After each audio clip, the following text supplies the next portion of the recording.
last chapter alo ni le dareng maya engei nom ti taka kan lo ngai thla a kan lo la subscribe mi lovani chuanin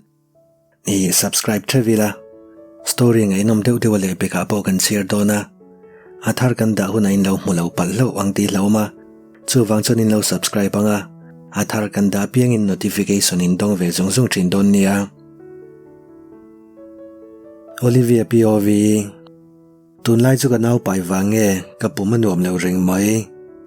thakke na satwang ti don nila ani boxi lo ka cherin ka dol dang e mema thisen nei lo ang mai gane kanu po ke ma wangi na trap pro fo thin ti ka ria ma se ka ril ro le ka thin lung hi ka control the ani big si lova ka fanu po kanu in om chuta anin ngai viau mai fura ron in her tran le ta a rot la cher ringa kanau pai pon that lam apan vezela alien vezel bok nen elena ipon naw ani don ti asia na lime mem kha ania tuk ver roina ron the sera kalung len na bok aron kai har le ta kamang emem ka fa te pani bok Benjamin bok karel ro ron lang le to mintina le mase ol sam takin ka thei ngil ngot thei bik si lova tuna hian lo let le ro ti se le te ro ka tum to lo thung mai na party Joseph zai ming thang la nge mai kha phone a play in ka ngai thla kamit tui bok aron nam le ta hetiang reng hi chon rei ka dam zo do nem ni ka tor zo zai te hi midang hre om tor na nen chuan khai khin tlak ni mi lo ma se ka phur zo mang lo chu ani hi anu ka fanui na ron ti sep chuan kamit tui ka hruhul ngal thuak to ka local ro boite ka ti chuan a lo phei ve wata anu I trapami fi lo ze thien ron ti a alen to nen atong hi a fi har khop moi anu engti ga nge barbie chumin lei to dona a ti chuan ka hre chuak le chia ni tak boite nektu ga gan leng o ka ti chuan a nui ververa boite lo chuak to te u benali apaten lo kalania kanu in room ron lupa hati chuan ka fanu kai chungin ka cho puya Benjamina ka pale kanu te thut khom na pin dana an lo thuwa ka pale kanawan ma an thu ve bok anin mel no lo khop mai engin ron ti don lung oi lo deuh hian ka ti maka nawi pai ti kan ria kan lom pui khop mai che ka paina ti chuan kanui hul haka min lom pui tak tak nge naw hi ti tla tura min ti ve turin in local zok ka ti chuan kanu chu ameng phok na sa khop mai tle min na zia thlak ve deuh to a min du ve deuh to ti po ka ria chu tiang ani lo thu photla Olivia thadevin soi tiang u benapa in na ti chuan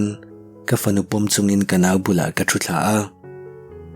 khoi room a poite hi ka lo hroyang kanui na ti chuan ka pewata kan fa pa hi la no pang ve a ala mon lu tuka lo hre thiam ram te u ka paina ti chuan ka chang lo ni e Olivia kan fanu ang mai ni to a engkim thil thleng zong min hril la chuan hetiang thil hi thleng ho lawang kanui na ti chuan kanui aza zok engtika ma kanin hroi le to lawang Benjamin nei le ai chuan thi po ka thlang zokang ka ti chuan an bei don mel tak zet Olivia min ngai dam ro bena chuan ron ti supa ngai dam love chuak wat ro vin zetin katia kading hloi bok amak thine mai in beng dai te ka paina ti chuan kin hum ru ngara kanau pai wang hian ka thin che me ma ril ru lo ha ve bok nen om dan tur po ka thiam to lo fa min chuin tum zok nge te ulo mai elena hin bula om don lo shim naw ka pai ti in threlia tu nain ron lang lia min bum tum ho su ka ti vin throka ka thin rim lu tuk chu ka sen tran in ka ring thu phot ro I chaw lu tukang kanu in min pot deuh dat pa hati chuan ka thu ve le maya kanaw hi puitling e me ma no pan thut chang nei thin ma se ka thlawanga ho thiam me ma ka uang mai ni kaipon ka za ve lu tuk in bula chuan om to ri lawang Benjamin hin siam thapot ro se ani lo chuan in hroi to lo mai ro se kana vina ron ti ve a kein siam tha to min ring ro Olivia intel lo chuan a re lu tuk ka ngai lu tuk cheu benana lo tia na trong ring san lo do ti soi lovang ti tung e soi thei ka nau bukina ti le a engma soi ve ka tum to lo kanin soi ko mel lo boxia kan ron kal thale mayang bena paina ti a ngading zui ngal zat thingpui te in ve photula ka paina ti chuan nidanga ni ro se an ti nu an chok zui ngala ka en ring ringot emalal nun kimi pov keiman kom pui mayang ka man beralom ka ti chon min en deu thupa anom lo ve deu inti dan dan ani mai ka ti le ringota ni ema hian om pui mai ro se a thaberang ka paina ti chon midang pon an hel lem lo uchanin naw nei dona kanu dam thasi lova midang an man boxi lo nen apasal chung te ne nanin ti thiam vak lo ani ome miom pui thei tak takang mo ka pasalin rumaron lu ve pa hati chon ka bungata kalwatangu naw nei man chuan amai nen pui pui thei don lovania katia ka man mo ru tak zet afanu po kanu bula a oma eli phaila ma akal to boxi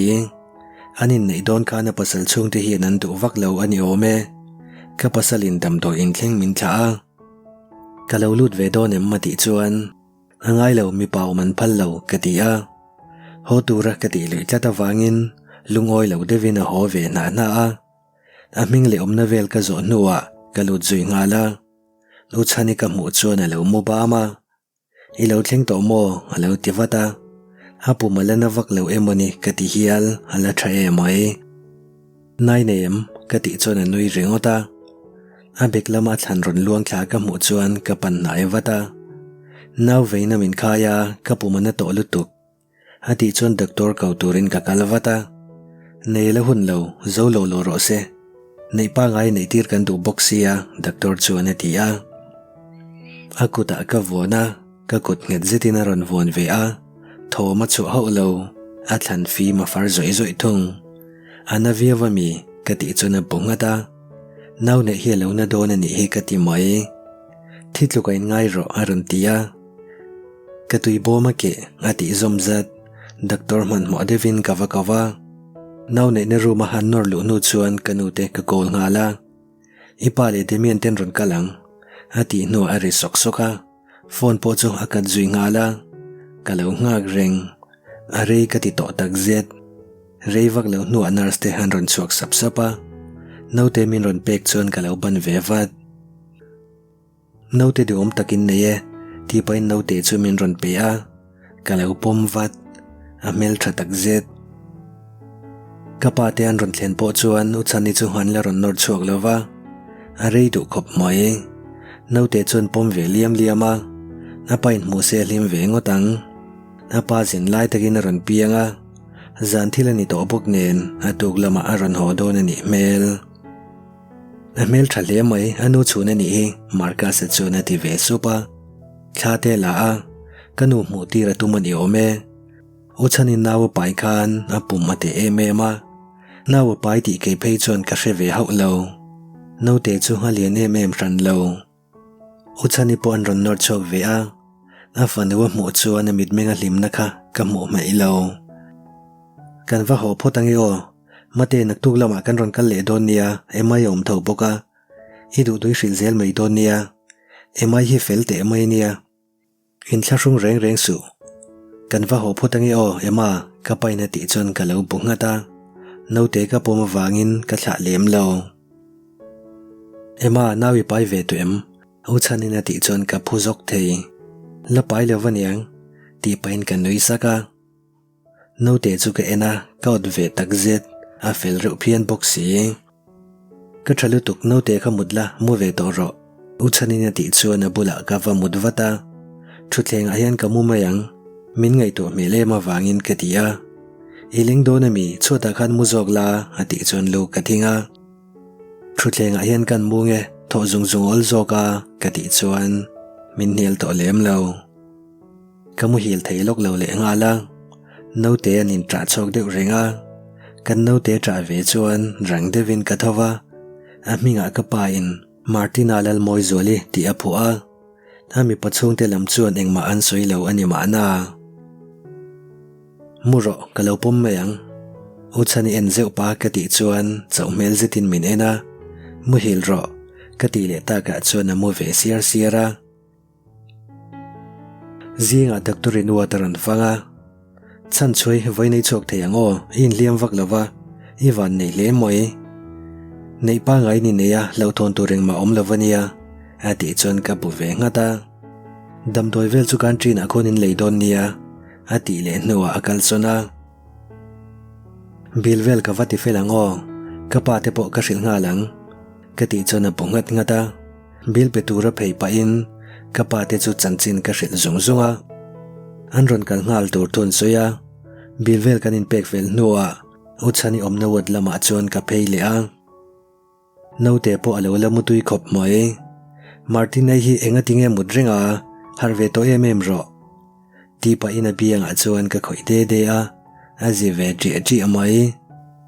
au pian lai ang chi muda du ve ni kha uchani chuan alo ti a engei an ka pa o ka hret chuan ka hoi wata in lo wathling ma ve ka ti chuan traffic a jam vak lo thu soya kan fanu ni de se ka beng bula ka pasalina ran ti supa fapa mel thadeu kan nei ring to lom ka ti chuan anui suka kanin ta fel lokang ka ti nuwa note chu ka pasal ka peya alo pum ve mai bok uchani hala che that thei vak lo wangin ka da fel zung zunga naw nei turan om ve ringa kan chu ma chan po hi khum min dei lo wangani in man chuan kalila bilvelin ti fel to em ka paina ti chuan kan ti fel thuin ka lo changa khoi chani mi lo ko ro ka paina ti chuan a ku ave wata mong changin an kala kain note ka ora begvel ka pasalina khai thung motor chunga kan thudlu nuwa khoi lama nge kan kalma sakang ka paina ti a kanin lama lian sanga la ron ho si lova aron ho huna min lo shroi mayang in chung vel kai ma ku ta om le vek don sia kala che thatei si lo ati chun ken top ringot voina lo ho don ani lom ni ka pasalina lo ti ve thunga nia voina ron ho tum kha chu nia ma se man ngang lova naktuk vela ron ho mai karing ati banchara achian lo mel tak zet in kot kan thlen chuan kanuin varanda min lo moka oi khomo ka tunu chu ti pain no te chu haron ban ngala keipon ka lo pe ve mai bok tunu mel thadeu kan nei ni hi ti pain in chunga alu puya anu ti pain uchani fanuron tlan ter tera heite po he te re ulutuk anu naw hen an thang thei lo lutuka an dom ve phian boxia boite naw hiron en vero kanuina ti lang langa naw te thar chon min tilim khop moi naw nei ve wat ka chak ka hriat tur le khin ran tia kanu te ke en reng kan nei ve wat don nia zantin naw te kan siamanga ema vamu hil ro ichawang kanu in kan lampan pa ina ran tia ole kati nu aruma kaluta tuidovin muro ti pain ka pasalin ka chalaran fopa kamang eche ati chon ka lo doi ver rei lo te amut chuakin min ron zem che ya kabula thut pa phone khoi po chu ka mu phe re mai demian lal pe lo pov kanu pui kabula chamon mel takle tui taka mu chu ke enrenga a mela thachiang ani ka mai lia ka konga min ko achiela tun lai chu amu te in thak zung zunga amak khop mai boya min ron pui lok ta che kanu in zo yang reng taka haron ti chuan ka thau wata enge ni ta ti pain kanu chu ka zuya chaukalam lai thi chia hanen lok ta che ati chon lai chu ka en chianga bal pa che ni hi kolsa kan nem ka ti chon kan nei lo thu soya ka vale lo ka nge ti indoor lamakal turin ka chuak ngala boya kanuin mi ron dat paina ti a enge ka ti chon thokan la te phota Timothy le ke thi te toron le saklok te o ati chon ka pungat ke thi hi ka ufan upa zo kani kanu puin fa o vezia martinai ayan dana trangkhan ka hre theyani dor lampanin ka kala dor ga thleng trep tia kanu pui then nu ang deuh ka mu chuan ka ding deuh data ka en chinga ani tak a cher khop moi thila leive don ni anga in ngai sak vak lem lovin ka kalsana dor chunga kalu chuan min lo nui le sang to nuti pi ka soi zo ma in I du khala tok ro atia customer dang ani wangin min ngai sak lem lo keipon ka tu chu ka la ve mol mola kha o ti pa man ka pek chuan alo ban wata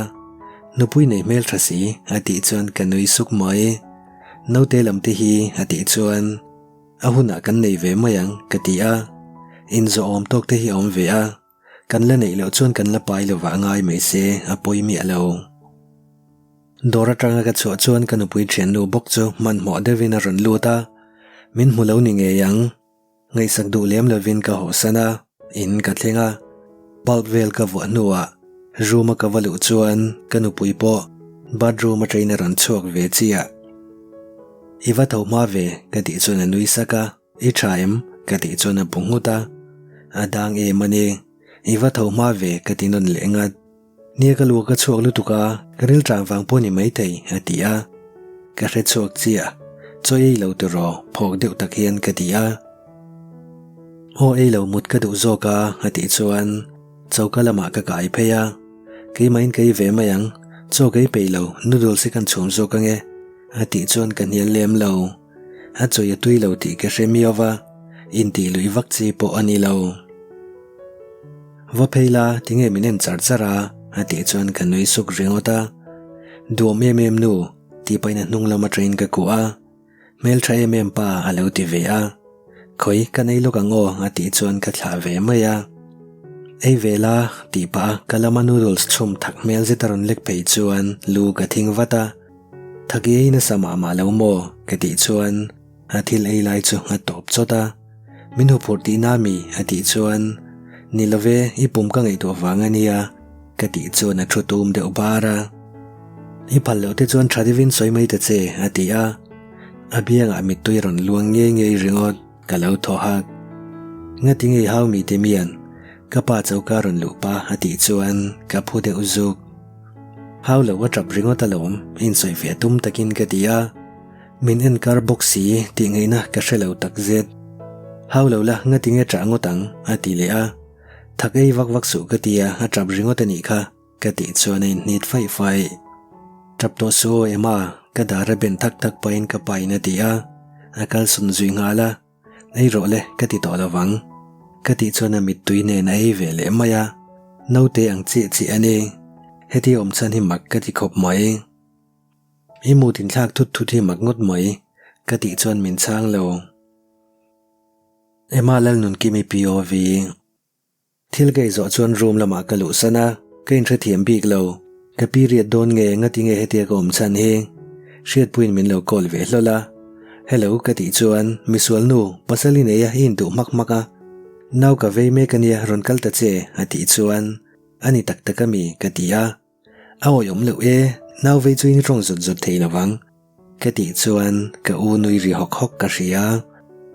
min bum tum ve jesu ka ti chuan natu ka lo leng la ei tur kan siam don nia atia ole ka lo tumang ka ti ve sepa kalunga leng ve reng rei lo te kan in biak le nuwa kol kan da a naktu chu kanu te in lama leng pheila ka ti chuan a bu ve nguta ka pi zon hian min ngai na lo riawin ka ria ati chuan ke en wata kanu te chu trong tam lawa kanin nei don puna phalem kha ka ti chuan a nui hoka ka ti mai ni kha ati chuan room devin ka mela min bum tum reng su ka ti vin lar ole thin chenu ati chuan ka chang pe to lo tlaya kanu ei rong ka bol puya cho ka nei lai te chuan ka pum anom lo lutuk sarim ka riat chuan ka pum atilet but mai bedroom a katlan lut ngal roka ka pasal ka hnunga loading ve run ti dan tu ra riat lo mel tak zet ngatinge ema I thaim kan chu nuin ka nui na lo ti a cho po ke zui pe to lo room ka mut line kanu ron luta ka pasal po cho ei chun zom to big lo ema idam lovami min fil re so kanui na ti chuan ka pungata ka pumanom lo mai mole ka ti chuan thil hre chuak ni om tak hian ameng phok khop mai engtik nge thi nei nun hun ber ati chuan ka ngai to ro rawa e he nu thlama sa kha kala period mi lo ka ti chuan anui saka in tesla wa thawm ve ati chuan ka thiam lo engmo ka ti chuan I rai lo tes ro ati chuan ka pasal chu a tho zok mai ka vale yang ati chuan kanu ne nanin zui chuaka keipo ka chuak ve wat rewak lo nuwa kanu le ka pasalan rodin zui luta kha vein test sin ro kanui na ti chuan bathroom a kalut ve wata test kit ka hom wangwanga ken chuan rin sen pahnia lang kiau mai ka pasalin bathroom kong aron kik na data khomo ti pain test kit chu aron la a ka zakenu katia imole mai ngangei za pathin mal somna ni hi kanu chuan min ti ta repa alo mo me mai atilia ka pasal ken chuan test kit chu alo le en ngurngura mel thanu kalome ti pain min ron ko a ka chung te dang kan hril ve chuan an lom khop mai imutin thak chan po kha ni nge yang ka pasalina ron tia ka period don wangi mukatia ka te sepa ka mit tuya nam sok the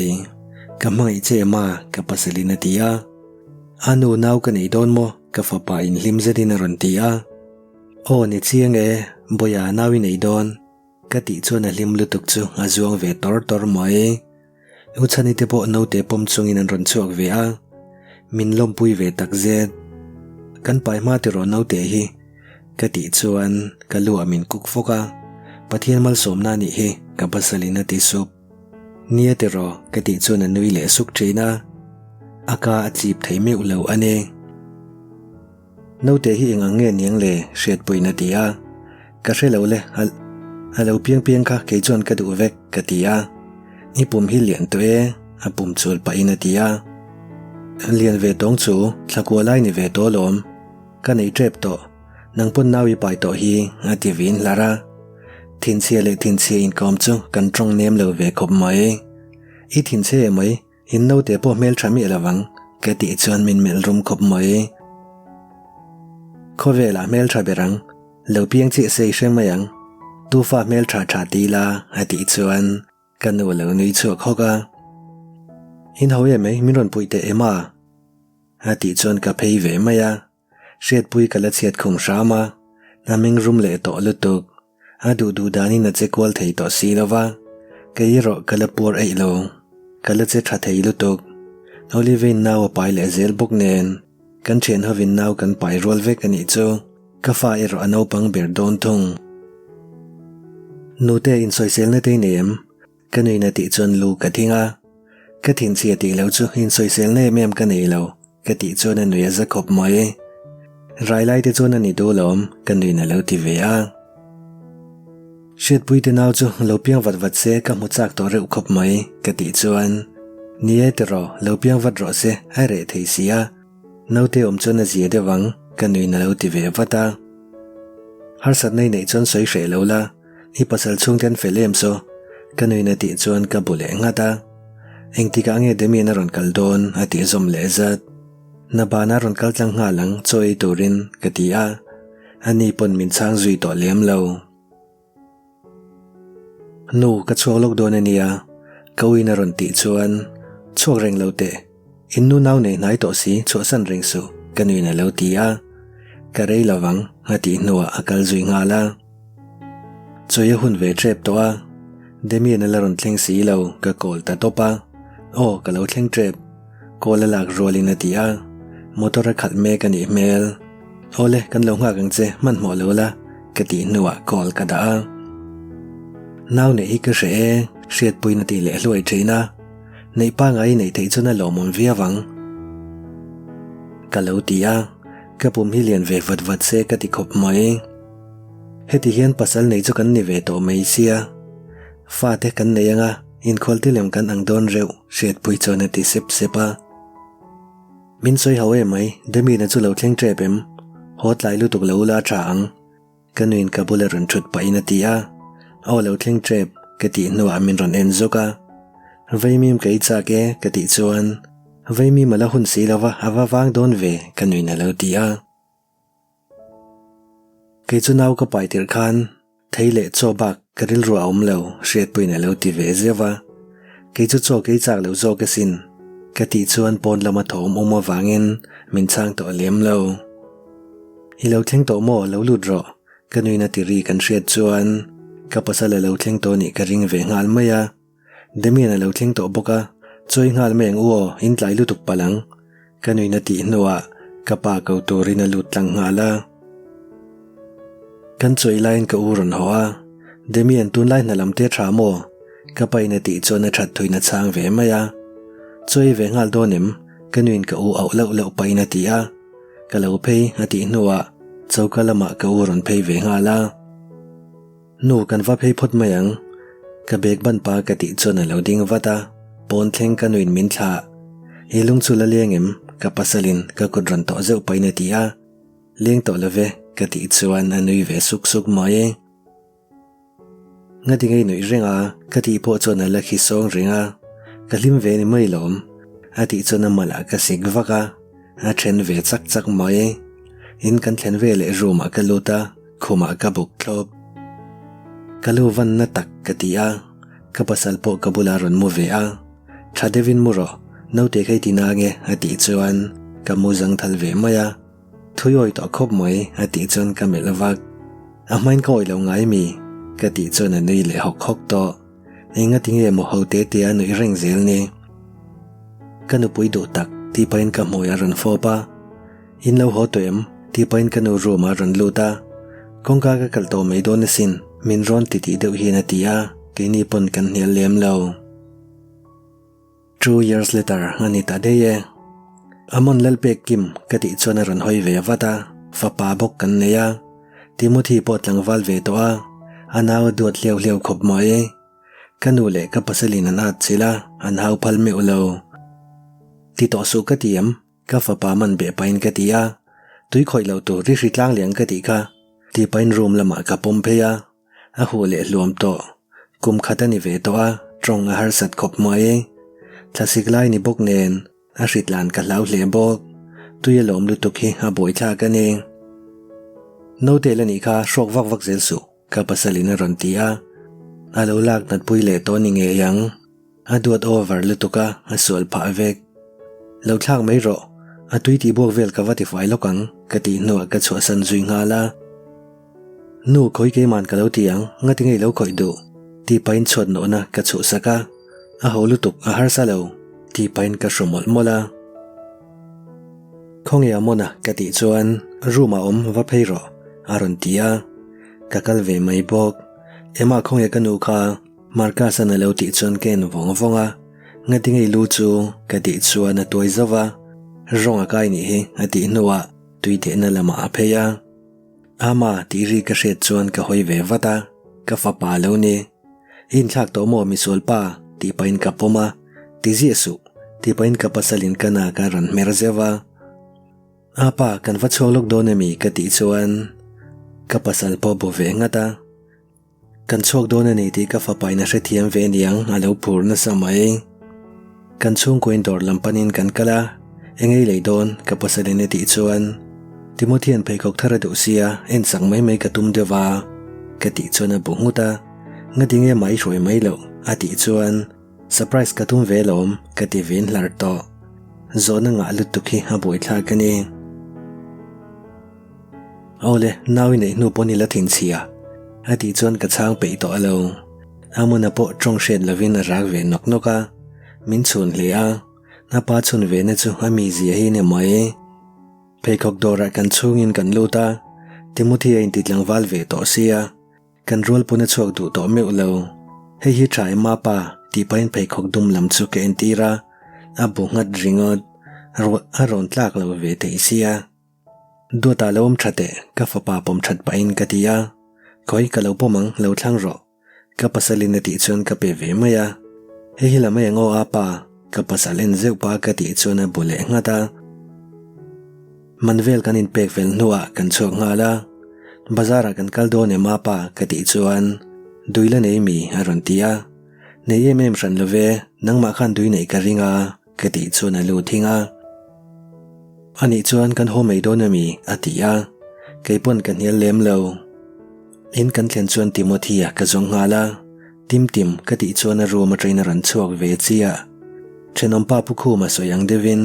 kan chung ko chu khoi ko train emo kan chok le nol zel mai ne kha o ti pain phei khok kan le sak chu ka pe a alom thiam khop mai nu ka mangai che ka lo me ati chuan ka nui vera Timothy hi chuan min mangai thu min hril le nol zela apa po hril tho hriata nuam tak zetani khoi mo ka tu pa chu ti pain ka nui namone chu ron bana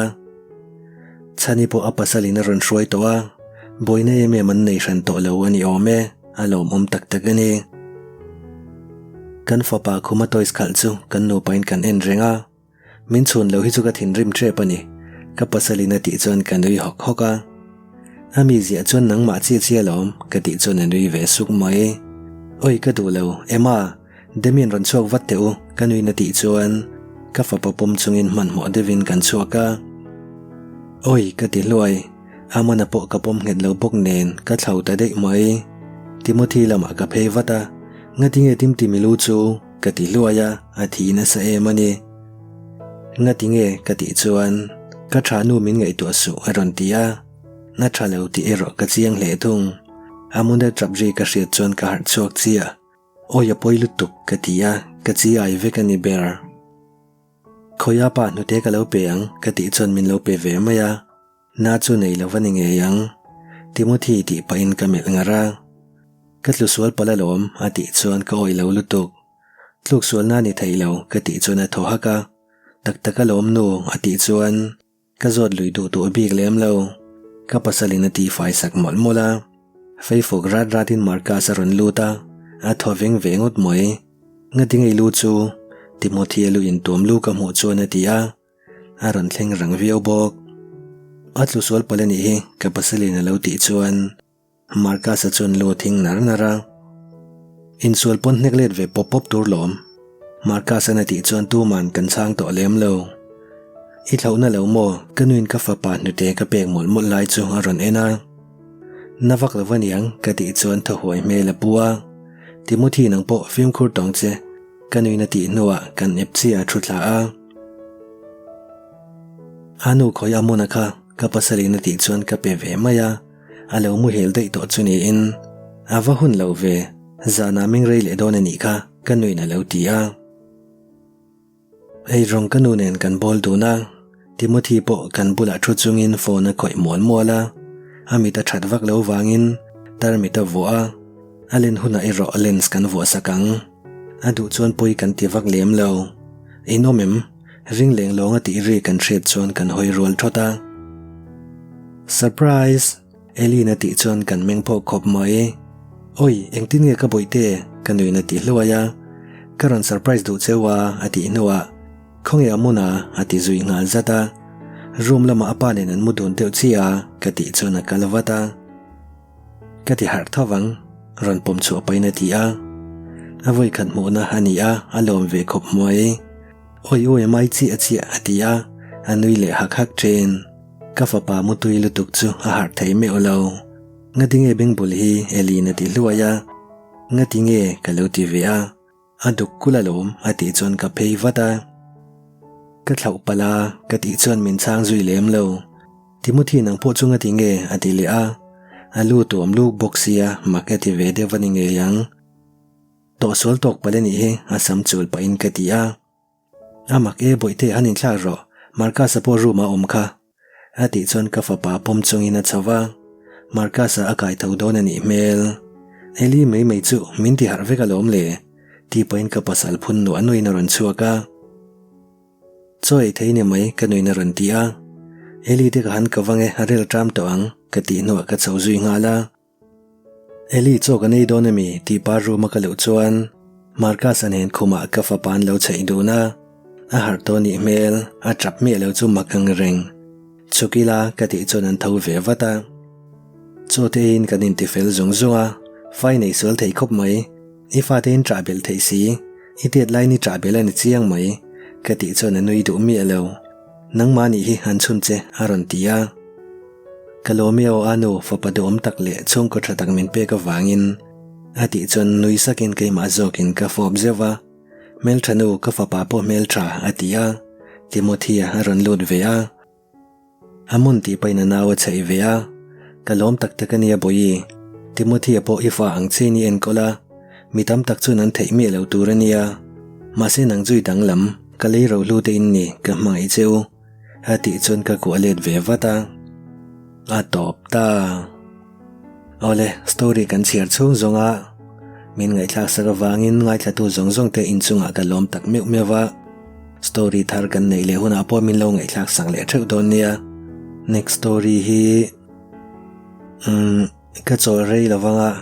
zan ni khatvel nuwa ron let le ngal ka tum don nia min lo ngai chang theu don nia